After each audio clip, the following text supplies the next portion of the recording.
Bienvenidos a una nueva emisión de Es Así y Punto. Hoy con Carolina de las Alas, Richard Méndez, Eli Patiño y José del Valle para hablar de los siguientes temas. 13 años después, regresó Mourinho, ya dirigió su primer partido oficial y nosotros ya tenemos conclusiones importantes de lo que fue el debut de Mourinho y del Real Madrid en esta nueva temporada de la Liga. El Barcelona, el bicampeón de Liga, ganó, gustó y goleó. Le metieron 5 al Elche. Pero el Barcelona sigue necesitando un 9. Hoy respondemos esa interrogante. Quedan nada más días para que se cierre el mercado de transferencias y el culebrón de Julián Álvarez sigue sin resolverse. ¿Qué pasará con el argentino? Se terminó la Copa del Mundo, pero en septiembre regresa el fútbol de selecciones. Rafa Márquez debutará como técnico del Tri y a su lado estará el Principito Andrés Guardado. Eli Patiño nos dirá si la Federación Mexicana de Fútbol está haciendo lo correcto. Así arrancamos. Es así y punto. El Real Madrid, mucho ruido y poco fútbol. Y la verdad es que habíamos hablado tanto en la previa y en la espera de esa segunda jornada, que en realidad era el primer partido del Real Madrid, en este caso ante el Español, que tal vez la expectativa sobrepasó a la realidad una vez más. Ese gol de Espí, de Carlos Espí, sobre la hora, después del minuto 90, termina salvando los 3 puntos ante los de Manolo González. Pero la realidad es que si íbamos línea por línea, jugador por jugador, estaremos quedando en deuda. Teníamos la duda, por ejemplo, de si Cucurella iba a iniciar el partido y al final terminó siendo Carreras el que juega por ese lado y la verdad es que no se le vio un elemento diferencial al jugador español. Por otro lado, finalmente especulábamos, bueno, ¿quién puede acompañar a Valverde? ¿Será Camavinga? Tchouaméni sabíamos que estaba suspendido para este partido y finalmente Bernardo Silva no termina de dar el paso. De hecho, es uno de los primeros que cambian. Otra de las dudas era si Diomandé estaría en el 11 inicial. De hecho, cuando hablábamos de un 11 inicial, pensábamos que él era el jugador más caro del Real Madrid, el que iba a iniciar. Se va por Arda Güler y por ahí pasaron las mejores sensaciones del Real Madrid. Vinicius otra vez en la polémica, no por él, sino por la patada que recibe en la espalda, pero tampoco fue el Vinicius desequilibrante, vertical, que podía hacer la diferencia. Sí, el Real Madrid fue mejor que el Español, pero todavía sigue siendo un mar de dudas. No sabemos realmente quién va a funcionar en este equipo que cayó en las garras de un Español, que lo llevó poco a poco, que le hizo exactamente el mismo partido que le hizo al Levante y por poco le resulta quitándole 2 puntos. Lo cierto es que este Real Madrid vuelve a ser mucho ruido y poco fútbol. Demasiado tiene por arreglar Mourinho si queremos ver que realmente el equipo trascienda. Decía en la previa de este partido mi compañero José del Valle, Real Madrid no tiene que ganarle al Barcelona, tiene que ganarle a los Málaga, tiene que ganarle al Español. Bueno, ya contra el Español las cosas se le pusieron difíciles. Al final termina sacando 3 puntos. Pero si miramos a los de la acera de enfrente, vemos como el Barcelona de Flick sí convenció y el Madrid con su inversión millonaria no. Mucho para trabajar, mucho ruido por ahora y poco fútbol. Es así y punto. Carolina, no es que usted no tenga razón, es cierto, yo coincido, poco fútbol, pero yo no esperaba un Real Madrid brillante.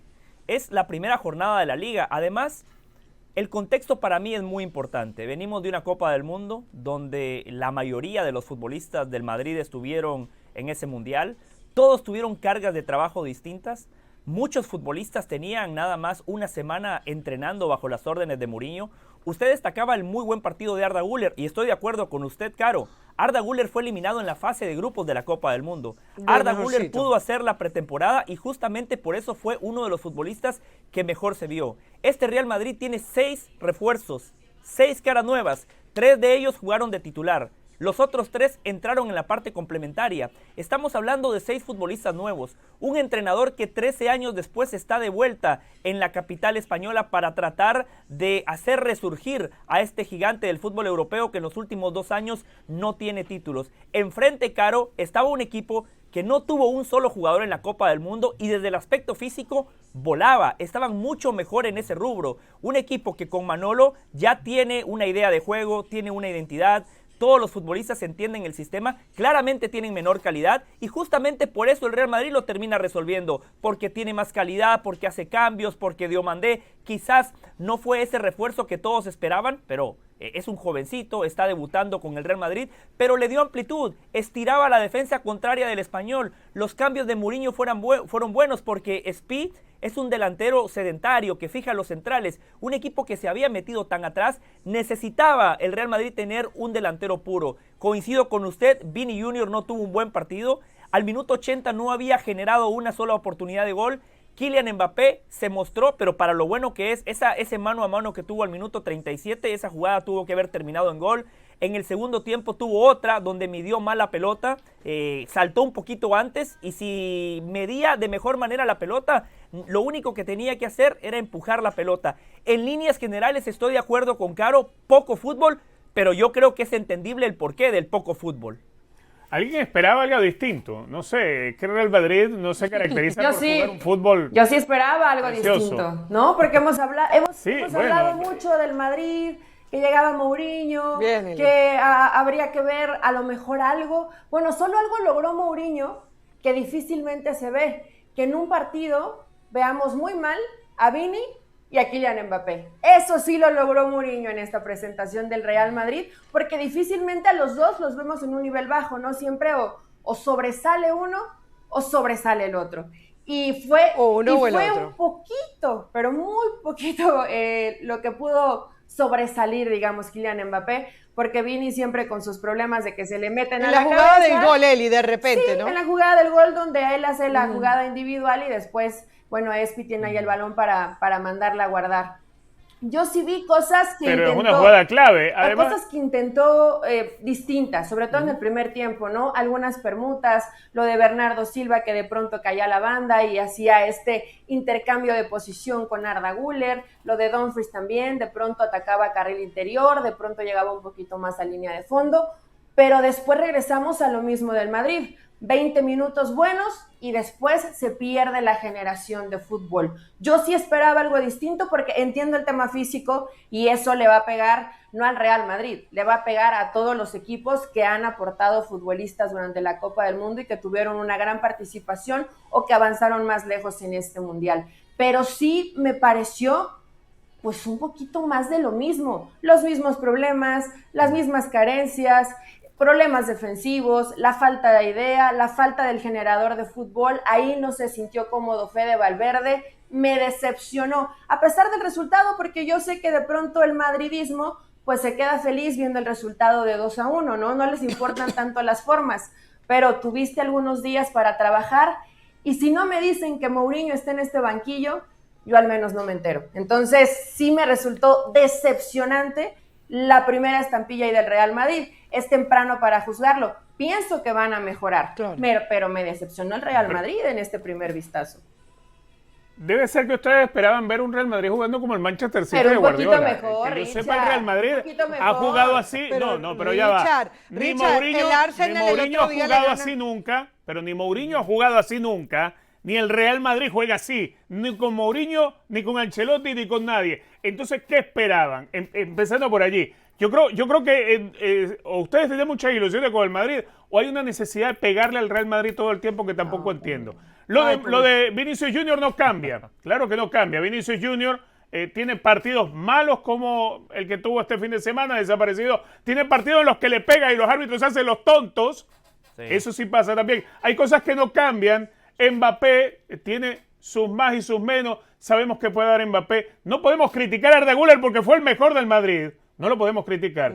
Sí se puede criticar a la defensa del Madrid porque repitió a los que fueron un fiasco la temporada pasada como Carreras, como Dinhausen. Ahí sí se le puede criticar. Pero decir que esperaban al Real Madrid ver jugar algo distinto, A ver, ¿de qué mundo vienen ustedes? Porque ni Mourinho ha jugado así nunca en su vida, ni con el Chelsea, ni con el Inter, ni con el Madrid, teniendo a Cristiano. Tampoco va a jugar con eso, con este equipo que tiene hoy. Entonces, esto es lo que hay, a esto es a lo que juega el Real Madrid. Si no se han acostumbrado en tantos años, lo siento. Richard, qué triste que te conformes con tan poco. No, yo no en me el Real conformo. Madrid. No, te estás Yo no me conformando conformo. con muy poco, porque una cosa es que sepamos que Mourinho no va a expresar un fútbol espectacular.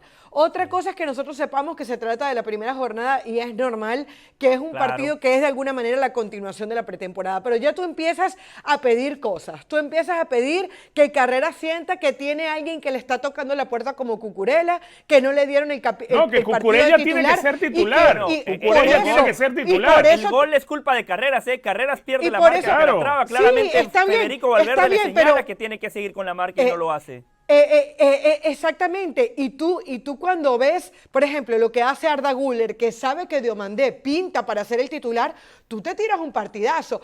Que es que Arda Güler pudo jugar porque salió en la primera fase del torneo, y mientras tanto del frente, ¿qué hizo? ¿Qué hizo Rafinha? ¿Y qué hizo Vinicius? O sea, yo creo que para un equipo que recibe tantos focos hay que darle un poquitico más de exigencia. ¿Pero qué quieres ver al Manchester City de Guardiola, Caro? Hay que exigir un poquito más, pero Caro, imagínese este funcionamiento, Caro, y un empate ante el Español. O sea, aquí lo positivo es que hay que ganar. En esas canchas se ganan y se pierden ligas. Después es mucho mejor corregir en la victoria que en la derrota. Totalmente, y al final eso es lo que termina sumando Carlos Espí, el exjugador del Levante, que esa es otra de las cosas que preocupa, ¿no? Que sea Espí el que te termine salvando. En todo caso, el Real Madrid va a seguir recibiendo los titulares, va a seguir recibiendo foco. Ojalá que eso se compense con el fútbol, y no pretendemos que ahora Mourinho mute a Guardiola, pero sí que su expresión de fútbol sea mucho más llamativa. Es así, y punto.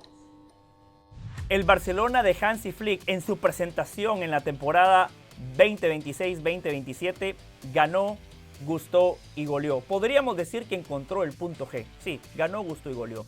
Muy bien el Barcelona de Hansi Flick, doblete de Rafinha, que cuando está bien físicamente sigue siendo uno de los futbolistas más influyentes del Fútbol Club Barcelona. Con la pelota es desequilibrante, tiene gol, te da asistencias, gana duelos individuales. Sin la pelota es el primero en presionar, y esa presión que hace contagia al resto de sus compañeros. Un futbolista sumamente versátil. En este partido lo vimos jugando por izquierda, por derecha y también jugando en la posición de falso 9, y en todas lo hace muy bien. Anthony Gordon, uno de los fichajes del verano de John Laporta, muy buen extremo, de ida y vuelta, encarador, te ayuda en defensa, te ofrece muchísimo en ataque. Lo habíamos dicho aquí la semana pasada, tiene poco gol, pero su virtud es dar asistencias, y en su debut oficial dio 2 asistencias de gol en la victoria del Barcelona. Adeyemi, otra de las caras nuevas, bien, incisivo, encarador, le gusta tener la pelota, te da amplitud, te da profundidad, hace diagonales y marcó un gol. Muy bien el Fútbol Club Barcelona, partido redondo para Hansi Flick y para sus muchachos, pero no se equivoquen. Enfrente estaba el Elche, que la temporada pasada recibió 57 goles. Todos vimos el partido. Un equipo que no defendía bien, que pierde una pelota en la salida, comete un penal tonto y a partir de ahí el partido se le hizo cuesta arriba. En el primer tiempo superaron al Barcelona en posesión de pelota. Qué bueno Martín Anselmi, pero por detrás quedaban siempre desprotegidos y el Barcelona no encontraba avenidas, encontraba autopistas con jugadores que son sumamente desequilibrantes y que se sienten muy cómodos cuando tienen espacios. El Barcelona lo hizo muy bien, pero el Barça necesita fichar un 9. Si no es Julián Álvarez, no sé quién puede ser, pero necesitan un killer, alguien que les garantice goles, porque los rivales que se van a enfrentar en un futuro, especialmente en una Champions, un Paris Saint-Germain, un Bayern Múnich, un Arsenal, un Real Madrid, por ejemplo, contra esos rivales necesitas un 9. En la Liga, cuando enfrente esté el Atlético de Madrid, el Real Madrid, el Athletic Club de Bilbao, el Villarreal, el Betis, esos rivales que te complican, como la Real Sociedad, que es el vigente campeón de la Copa del Rey, contra esos rivales el Barcelona va a necesitar un 9. Hoy el Barça puede estar tranquilo, puede estar disfrutando de las mieles de la victoria, pero no se confundan. Mantengan la brújula en la posición correcta. El Barcelona contra un rival inferior lo hizo muy bien, pero cuando vengan rivales de mayor jerarquía, el Barça necesita un delantero. Perdieron 54 goles en todas las competencias, 38 en Liga, y eso no te lo va a dar Adeyemi, no te lo va a dar Gordon, no te lo va a dar Bisigu, eso te lo puede dar un 9. Y Martín Anselmi, qué desastre, ¿eh? Qué desastre. Espero que en la conferencia no haya hablado de goles esperados, de la expectativa de gol y las estadísticas vendehumo que tiró cuando dirigía al Porto. En México fue un gran entrenador, pero claramente el fútbol europeo le está quedando muy grande. Ya fracasó en Portugal y en su primer partido en la Liga de España se comió un baile. El Barcelona le metió 5 y pudieron haber sido 8.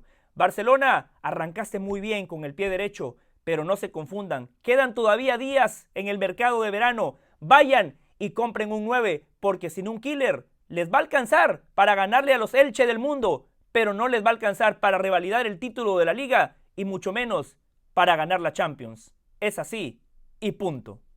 Si vieras que a mí sí me gustó Barcelona con este plantel y sin tener un 9 auténtico. A ver, no, a mí también me gustó. Y después de ver al Real Madrid. Y después de ver al Real Madrid. A mí también me gustó. Lo que estoy diciendo es que no les va a alcanzar cuando vengan rivales de mayor jerarquía. Bueno, no sé, a lo mejor sí. Yo vi cosas que sí me gustaron. Sin Rafinha ser un 9 de esos típicos troncos, te hace 2 goles. Siendo alguien que entra y sale del área, haciendo labores de falso 9, como en el rato que estuvo Gordon lo hizo. Como de a ratos entraba en el área Fermín. A ver, me recordó mucho la figura que en su momento Pep Guardiola hizo con Cesc Fábregas. Barcelona tampoco tenía un centro delantero 9 tronco de área y convirtió a Fábregas en ese falso 9. Y le resultó a Pep Guardiola. ¿Por qué no les va a estar resultando ahora a Hansi Flick? A este equipo le viene bien jugar con un 9 de área, pero también le viene bien jugar con alguien como falso 9 con los desplazamientos que yo le vi a Rafinha. Yo no lo veo tan descabellado. Es más, veo más factible el plan de Rafinha que el plan que querían originalmente, que era convertir a Lamine Yamal como en ese falso 9 en caso de no poder fichar a Julián. Yo creo que lo de Julián no va a darse, pero igualmente ya Barcelona está trabajando en eso, y el hecho de tener a Rafinha haciendo lo que hizo este fin de semana, a mí me parece que es muy bueno. Contra el Elche hizo 2 goles. Sí, pero contra el Elche no pudo marcar Lamine Yamal, por ejemplo. Cada partido es distinto. Cuando te toque ir contra los grandes, bueno, habrá que jugar algo distinto. Los partidos se preparan en virtud del rival que tienes también, ¿no? José, me encanta esta versión proactiva que tienes el día de hoy, porque lo fácil sería haber venido a tirar cohetes, a aplaudir al Barcelona. Gracias, Caro. Que yo creo que hay que hacerlo, hay que hacerlo porque evidentemente, por ejemplo, me encantó la personalidad con la que entra Gordon, porque una cosa es que tú de la boca para afuera digas que eres una persona amable y que vienes a sumar, pero cuando tienes para marcar el gol y decides dársela a tu compañero para que sea él el que marque, hay que ver la diferencia que eso hace en el caso del inglés. Yo creo que este Barcelona va a ser un Barcelona goleador en la Liga. Yo creo que este Barcelona no le van a hacer falta los goles, por ejemplo, de Ferran Torres, pero sí, a la hora de la chiquita, que es algo que venimos diciendo desde hace tiempo, va a necesitar un 9. Y la gente que no malentienda, porque entiendo perfectamente el punto de Richard, no necesitas necesariamente un jugador de área para que este Barcelona marque, pero cuando uno habla de un 9, yo creo que también se refiere a la jerarquía del goleador, a la jerarquía de un hombre que te haga la diferencia, a la jerarquía de aquel que no le pese estar frente al arco y hacer la diferencia y pagarle con frialdad, a la jerarquía de aquel que de repente no te aparece durante todo el partido, pero que tiene una y marca, porque ¿cuál es la característica de todos los delanteros del Barcelona que no son 9-9? Bueno, necesitan tener un buen partido. Caso Lamine Yamal, por ejemplo, no tiene un buen partido de fútbol, no se encuentra con el gol, viene la frustración, el amargue, las malas caras, etcétera, ¿no? A Rafinha le fue bien, a Gordon le fue bien, a Fermín le fue bien, además posicionado ahí como media punta, pero entonces yo creo que al final sí, el Barcelona es importante que no se embriague. Aplausos, le va a ir bien a Elche, bastante malito, ese empate que le saca 1-1 al Depor fue inmerecido porque el Depor había sido mucho más en ese juego. Pero a lo que voy es que Barcelona muy bien en Liga, pero cuando llegue la hora de la chiquita, cuando lleguen los partidos de Champions, sí necesita de un jugador de más jerarquía en el área y por eso yo también creo que hay que buscarlo. Yo creo que Barça durmió muy tranquilo el fin de semana, ¿no? Y es que nos deja a todos, sobre todo pensando que es el primer partido que lo vemos. Entonces, todavía esto puede mejorar.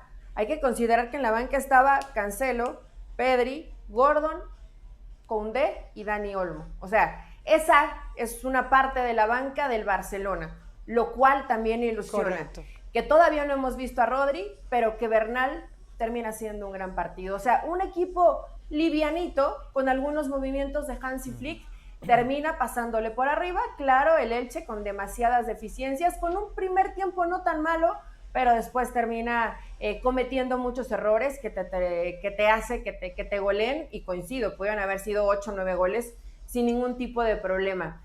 Difícilmente Barcelona va a recurrir al centro, ¿no? A mandar el centro para buscar a esa figura de 9, a esa figura fija.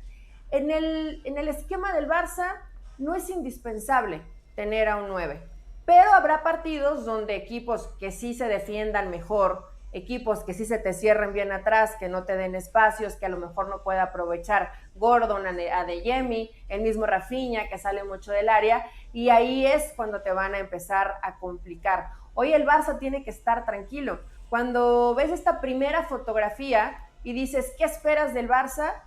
Esperas esto y mucho más. Y encima, el futbolista que en el papel es el más determinante, no está bien futbolísticamente. Imagínate si llega a estar bien en la temporada, ¿no? Te va a dar todavía un salto de calidad importante. Yo sé que hoy Deco está buscando a ese 9, pero han pasado los días y después de ver esta primer fotografía del Barça, vieran que coincido con Richard. O sea, si lo tienen, qué bueno, pero si no lo tienen, creo que el Barcelona tendría que estar tranquilo, porque el funcionamiento del equipo no te exige un futbolista así, y si recurriera a eso, sería una medida desesperada. Y creo que Hansi Flick pero no caigan en la trampa del Elche. No, claro, yo sé que es en el Elche, pero no es que un solo futbolista te haya metido un gol. Vemos el funcionamiento. En ese 9 no solamente va a aparecer Rafinha, va a poder aparecer Gordon. Es más, el aparato ofensivo del Barcelona lo que te debe mantener tranquilo.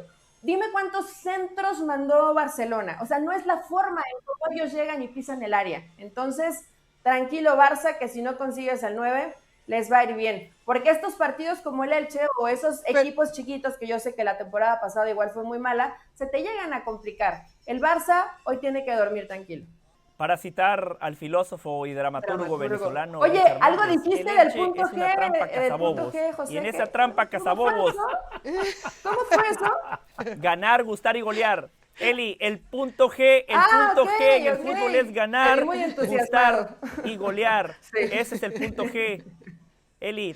Y en la trampa cazabobos del Elche han caído Richard Méndez y Eli Patiño. Yo espero que Hansi Flick, Deco y los aficionados del Barcelona no caigan en la trampa cazabobos. Las opiniones de todos aquí son respetables y son bienvenidas. Lo que está claro es que Hansi Flick piensa como Carolina de las Alas y como yo, porque Hansi Flick le está insistiendo a Deco que hagan hasta lo imposible para fichar a Julián Álvarez. Y si no es Julián, que llegue otro 9, porque Hansi Flick sabe que con un gran equipo que ha tenido en los últimos 2 años, no le ha alcanzado para regresar a la tierra prometida, que para el Barcelona es la final de la Champions. Es así y punto.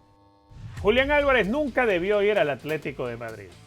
Y es que haber llegado a un equipo, haber firmado un contrato como ese que firmó en 2024, aceptando y firmando esa cláusula de rescisión de 500 millones y entendiendo que el contrato tenía una duración hasta 2030, no puedes venir ahora a decir que no te sientes cómodo, que no te gusta, que no ves en el Atlético de Madrid un equipo ganador, cuando eso ya lo sabías desde antes. Julián Álvarez, cuando sale del Manchester City, sabía que llegaba al Atlético, sabía a qué jugaba el Atlético, sabía perfectamente a qué juega el Cholo Simeone, sabía los compañeros que iba a tener y sabía lo que es el sentir del fanático colchonero. La actitud de Julián Álvarez de tratar de encontrar su salida a cumplir sus sueños, sí, a jugar en el Barcelona, en este momento y de la forma en la que se ha hecho, pues no es más que tratar de tirarle pedradas al que te ha llevado a la Liga Española. Pretender que el Atlético de Madrid y el fanático colchonero van a hacer un guiño y van a estar contentos porque vas a ir a cumplir tu sueño, pero te vas a ir a la acera de enfrente a jugar contra el rival del Atlético de Madrid. Además, un equipo que ni siquiera ha hecho una oferta medianamente cercana a lo que es el valor de mercado del jugador. Si firmaste con el Atlético de Madrid en 2024 ese contratazo tan grande, lo más lógico era entender que el Atlético de Madrid, como toda empresa, para liberarte, no tiene que causarle un perjuicio económico y deportivo. Un delantero de la altura de Julián Álvarez no se consigue en cualquier parte, pero que además Barcelona lo ha menospreciado en cuanto al valor. Lo ha colocado muy por debajo. Solo 2 ofertas recibió Atlético por Julián Álvarez. La de 100 millones del Barcelona, pagadero en 6 años, y la de 150 millones del Real Madrid, pagaderos inmediatamente, la cual rechazó.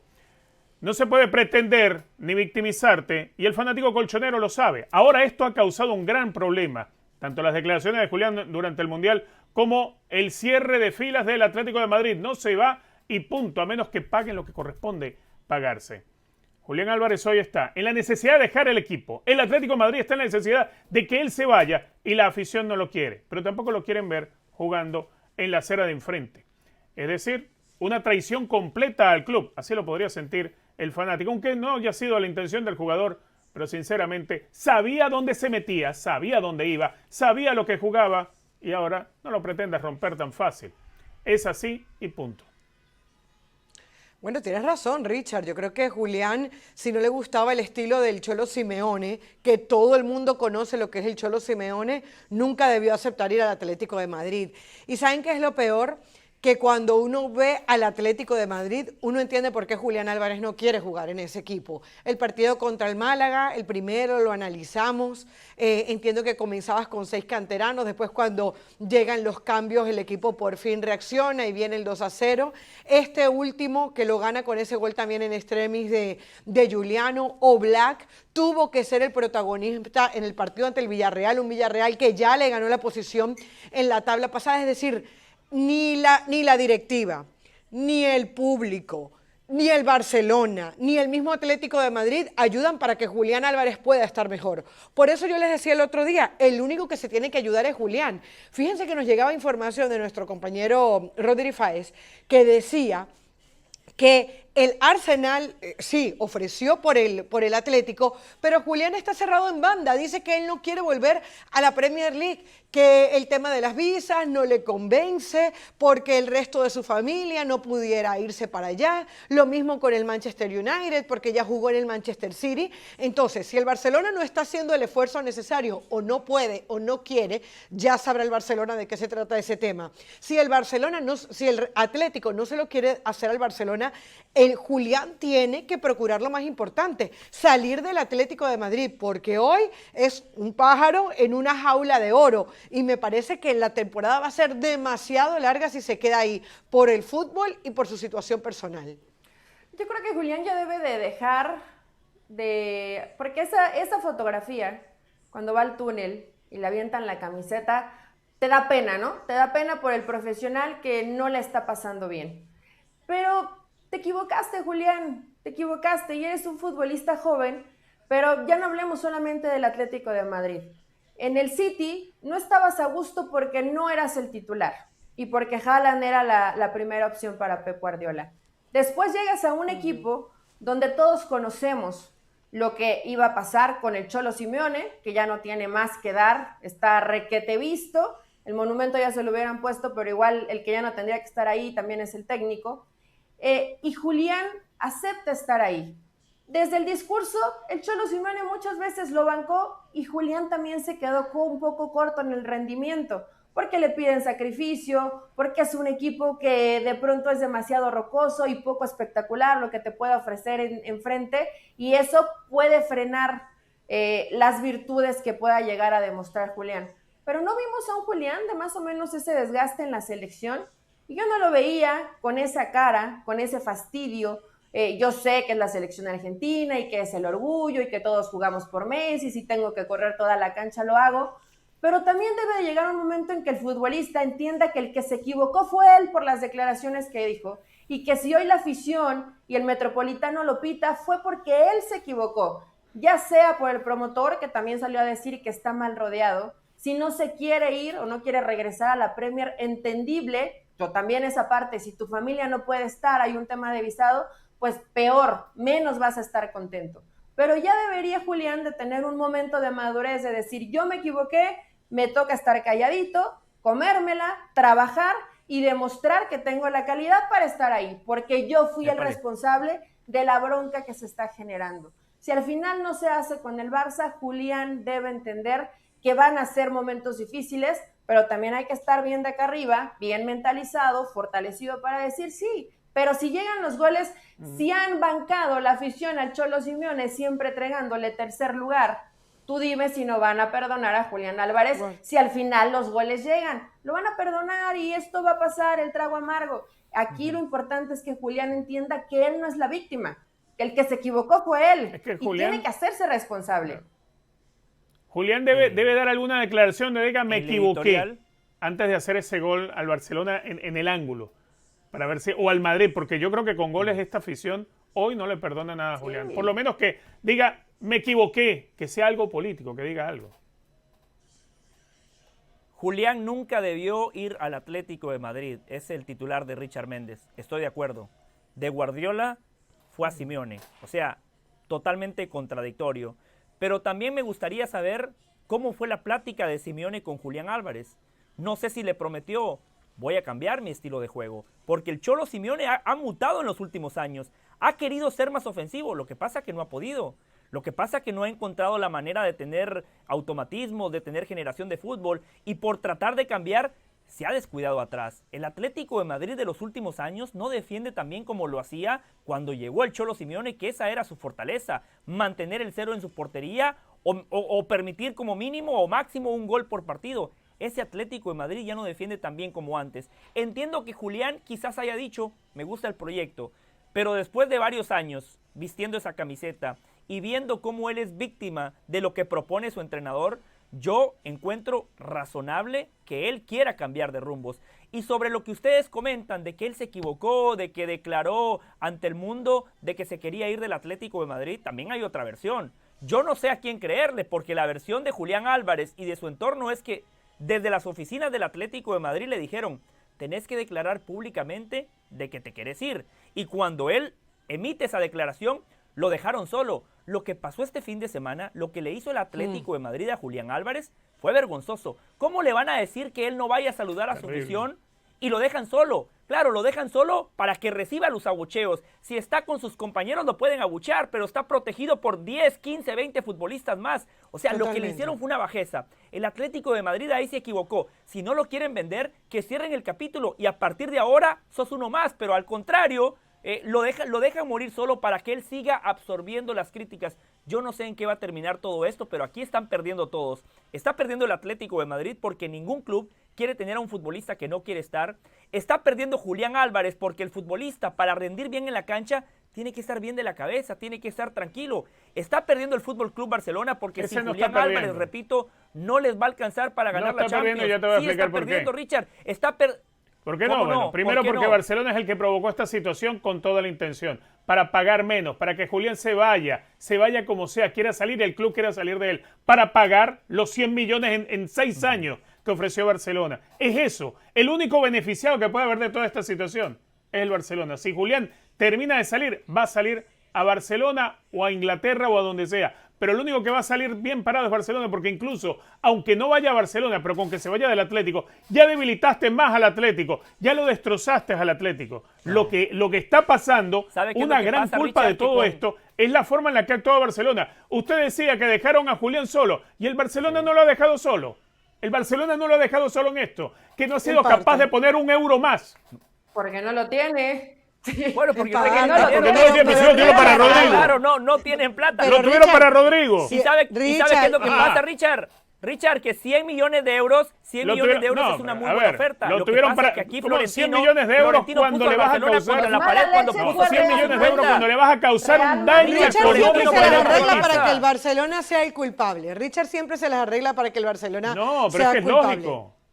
A ver, Barcelona pudo haber gastado o no gastado esa plata en Rodrigo y tenerla para Julián, pero no lo quiso hacer. Tan simple como eso. Tan simple como eso. Julián Álvarez tiene un costo de mercado por los 150 o encima de los 150. Barcelona nunca llegó a ofrecer más de 100 pagaderos en 6 años. Que no se nos olvide eso. En 6 años, a cuotas. Julián Álvarez recién había firmado un contrato en 2024. Él firmó aceptando la cláusula de los 500 millones. No puedes pretender que ahora el club vaya a tener perjuicios económicos para que tú vayas y cumplas tu sueño, dejándole el hueco al Atlético de Madrid. Barcelona lo sabe muy bien. Julián Álvarez nunca debió haber ido al Atlético de Madrid. Es así, punto. Andrés Guardado, el caudillo que estoy convencida que necesitaba el cuerpo técnico de esta selección mexicana. Y es que la ecuación es muy sencilla.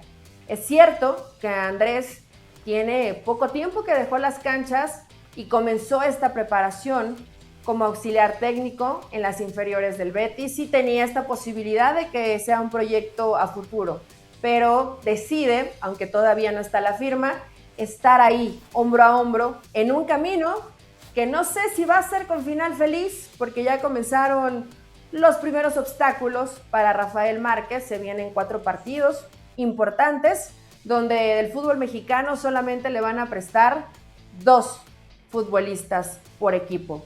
Pero lo bueno es que hay apoyo para el nuevo proceso de la selección mexicana.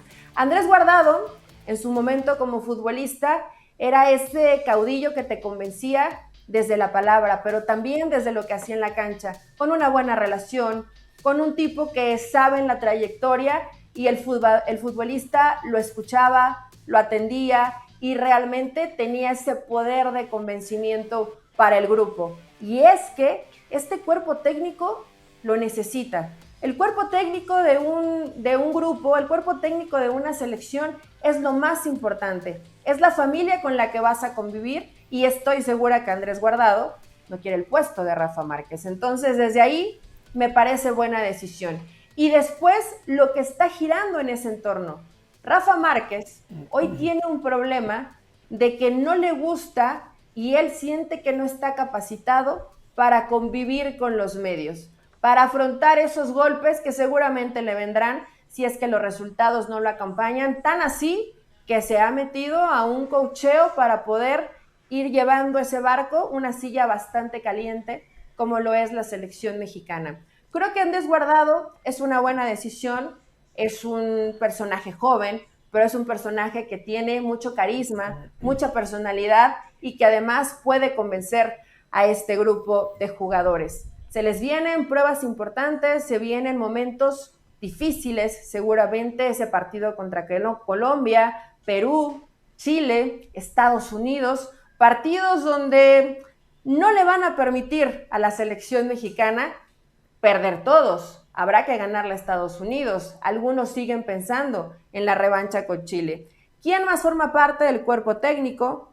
Vidal Paloma, que lo conoce perfectamente, del Barça B. Juan Manuel Lillo se espera que pueda llegar con todo el bagaje, con toda la trayectoria que tiene y que tuvo, además, con Pep Guardiola. Paul Llorente se queda como preparador físico junto con Fran de Alba y Xavi Calvo. Y también están buscando a Bernardo Cueva, este mexicano, que también es de Guadalajara, que ha trabajado con el Chelsea y que es un especialista en la pelota detenida, en la táctica fija. Esto será parte del cuerpo técnico de Rafa Márquez, a la espera todavía del entrenador de porteros, que al parecer no será Alfredo Talavera. Buena elección, mucho éxito al Principito, que va a ser el caudillo de este tri y que va a funcionar para convencer al grupo, algo que creo que todavía le falta, y le falta bastante, a Rafael Márquez. Es así, punto. Sí, totalmente. Muy bien, Eli. Muy bien. Yo estoy con Eli. Para mí, los grandes entrenadores tienen que buscar complementos, personalidades distintas. Yo creo que Rafa Márquez sabe muchísimo de fútbol. Absorbió conceptos de los mejores entrenadores. La Volpe, un tipo que dejó escuela en el fútbol mexicano. Guardiola, un tipo que a día de hoy es imitado por muchos en el mundo. Además, jugando al fútbol, Rafa siempre tuvo ideas muy claras por su posición en la cancha como defensa central. Eso le permite ver el juego de una manera distinta y creo que esos conceptos los puede plasmar y los puede llevar a cabo ahora como director técnico. Pero si algo le hace falta a Rafa Márquez, para mí es personalidad. Yo a Rafa Márquez nunca lo vi como un líder vocal, más allá de que tenía la cinta de capitán. Yo a Rafa lo veía como un líder desde el ejemplo. Un tipo intachable, un tipo con una ética profesional fantástica. Guardado todo lo contrario, Guardado de capitán, a mí sí me gustaba verlo, cómo gritaba, cómo arengaba, cómo era la extensión del técnico en la cancha, cómo tenía esa conexión con la afición. Y lo que decía Eli, Guardado es un tipo que sabe cómo enfrentar a los medios de comunicación, que no se esconde, y sabemos que la prensa mexicana puede llegar a ser uno de los principales obstáculos que encuentra el entrenador de turno. Eli lo sabe, es una prensa algunos te sacan solos. Cuando las cosas están bien, fantástico. Fantástico, cuando las cosas vienen mal, hasta hacen campañas para que los echen. A mí me gusta, me gusta honestamente que llegue Andrés Guardado por su personalidad, por su carácter y por lo que y qué fue bueno como además futbolista. Porque hemos dicho tantas veces que en la selección mexicana, en el rectángulo de juego, hace falta los Guardados, hace falta los Herrera, hace falta incluso los Rafa Márquez, hace falta los Ochoa, y cuando tú te empiezas a rodear de eso, aunque sea fuera de la línea de cal, además llenando los zapatos de un Javier Aguirre, que nos puede gustar más o menos desde lo futbolístico lo que planteó, pero el hombre cuando hablaba llevaba la conversación a donde él quería. Creo que Guardado es un tipo de líder diferente, es un tipo con la palabra diferente, él te va a responder a lo que tú le estás preguntando, pero lo va a hacer desde el conocimiento, desde la educación, desde el carisma. Además, los nuevos jugadores respetan mucho, por ejemplo, el irse a Europa y triunfar. Y más allá de que no seas Hugo Sánchez o no seas el mismo Rafa o no seas Chicharito Hernández, creo que lo que todos coincidimos es que lo que logró Guardado es lo que uno le pediría al jugador promedio mexicano, en donde tú tienes cualidades, de repente no eres el super crack, pero con tu personalidad, con tu profesionalismo, eres capaz de meterte a la afición en el bolsillo, como mucha gente, la gente del Betis, valga la redundancia, gritó el nombre de Guardado. Fueron casi 300 partidos en el Betis, fue capitanía, fue que te respetaran en tus diferentes momentos, incluso en su última etapa con Pellegrini, fueron casi 200 partidos con la selección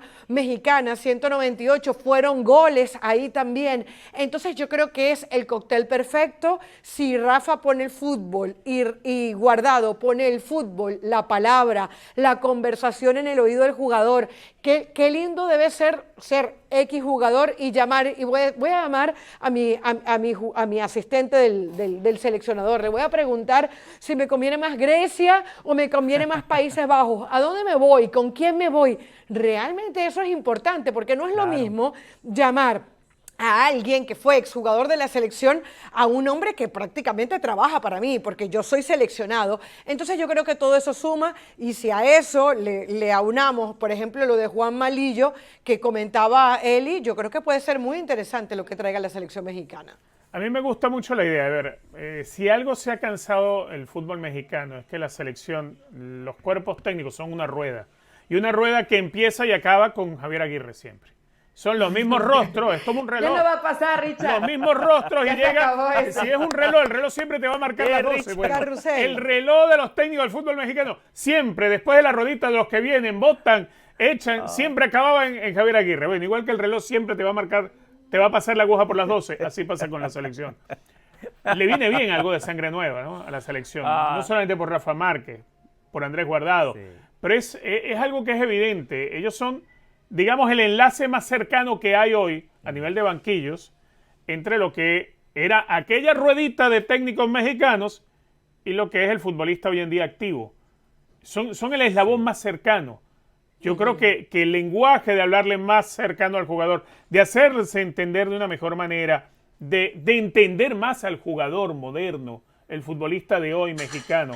Y además, y tiene mucha importancia el punto que tocaba Carolina, el futbolista mexicano tiene que ver y la manera de desprenderse definitivamente de quedarse jugando en el entorno del fútbol mexicano, que es una de las cosas que creo más daño le ha hecho al avance, al progreso que necesita el fútbol de México. Cuando tu cuerpo técnico está formado por jugadores que vivieron y sufrieron y lograron romper ese cordón umbilical para irse a Europa, creo que va a ser mucho más fácil para el jugador exigirle a su representante, exigirle a sus equipos, exigir otra forma de hacer su carrera. Eso va a nutrir mucho mejor a la selección mexicana, seguro que sí. Las ideas frescas también. Y olvidarse ya de la ruedita, Eli. De verdad, la ruedita que acaba, rueda, que empieza y acaba con el Vasco Aguirre. Ya no creo que, bueno, ya no creo que regrese Javier Aguirre. No lo garantizaría.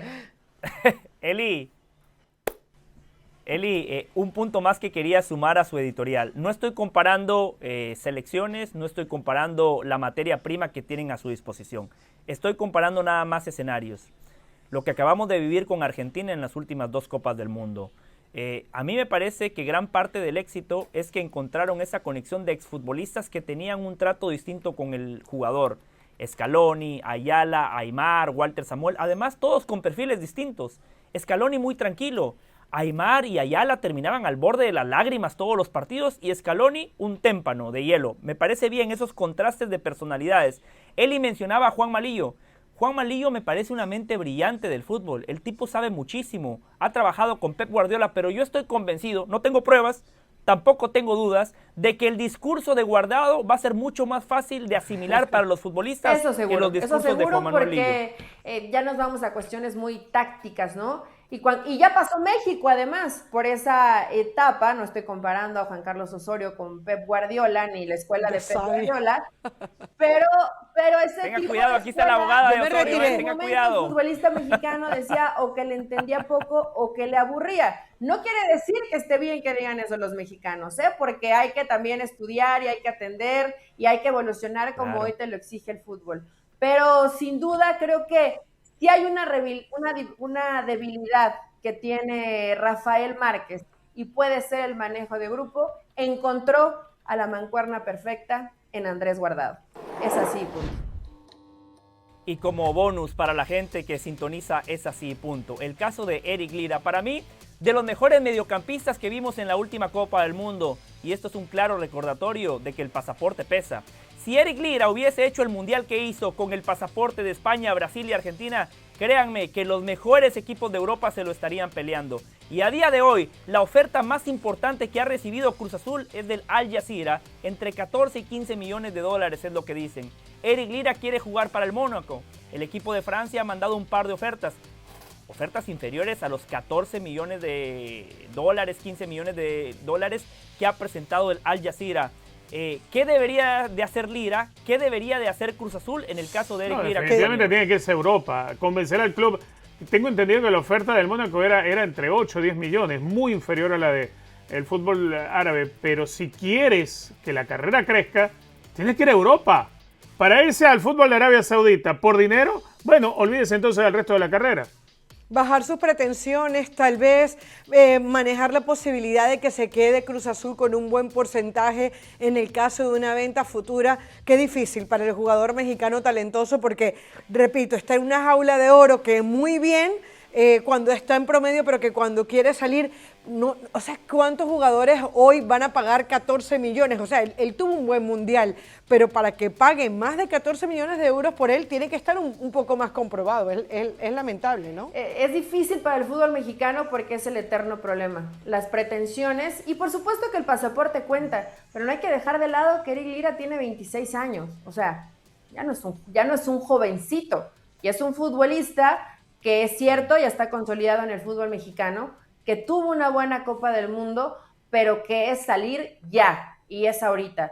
Coincido que no es llevarte y decir, sí, yo quiero mucha plata y me conviene, y es salir por salir, como han sido muchas de las últimas salidas, de algunos que se van a Rusia y se pierden completamente del mapa. Creo que la oferta del Mónaco está bastante avanzada y Lira no vio minutos el partido pasado de Cruz Azul, donde además lo perdieron. Me parece que todo ya está muy encaminado para que Lira pueda llegar y su posible destino sea el Mónaco. Yo entiendo a Lira, yo priorizaría el fútbol europeo, pero si yo soy directivo de Cruz Azul y me llega una oferta ¡mercenario! De 14 y otra de 8, no hagas eso, yo José. acepto la oferta de 14. No. Claro, porque el fútbol es una industria. El fútbol es una industria, aunque a Eli no le guste. En nombre de Carolina de las Alas, Richard Méndez, Eli Patiño, José del Valle y del equipo de producción encabezado por Henry Vivar, muchas gracias. Sigan sintonizando Es Así y punto.